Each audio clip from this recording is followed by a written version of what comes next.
Hello guys, welcome to my channel. आज हम जानेंगे बसंत पंचमी की कथा। प्राचीन काल की बात है। सृष्टि की रचना के बाद भी चारों ओर निस्तब्धता और अज्ञान फैला हुआ था। ना तो जीवों में वाणी थी, ना ही बुद्धि, ना ही ज्ञान का प्रकाश।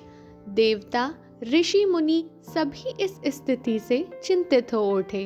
तभी सभी देवताओं ने ब्रह्मा जी से प्रार्थना की, हे सृष्टि के रचयिता, संसार में ज्ञान, वाणी और विवेक का प्रकाश कैसे फैलेगा।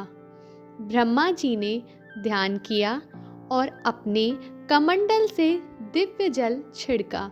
उसी जल से एक दिव्य शक्ति प्रकट हुई। वही थी माँ सरस्वती। जय माँ सरस्वती। माँ सरस्वती ने श्वेत वस्त्रों में, हाथों में वीणा, पुस्तक और माला धारण किए हुए थी।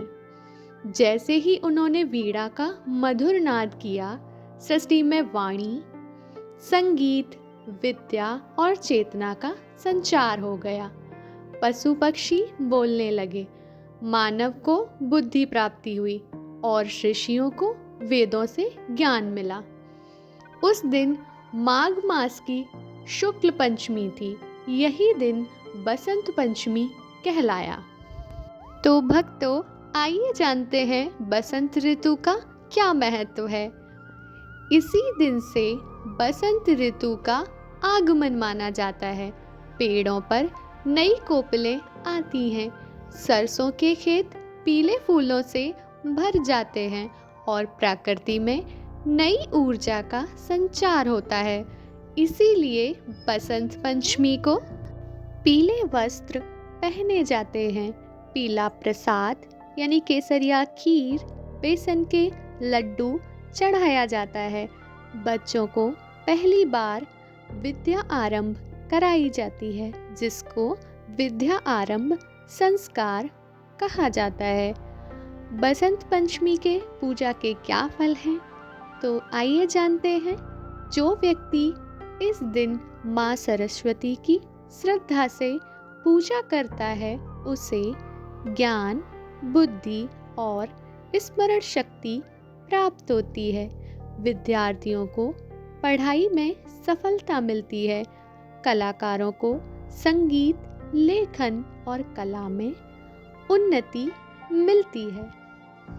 भक्तों, बसंत पंचमी की क्या सीख है, यह हमें क्या सिखाती है, तो आइए जानते हैं।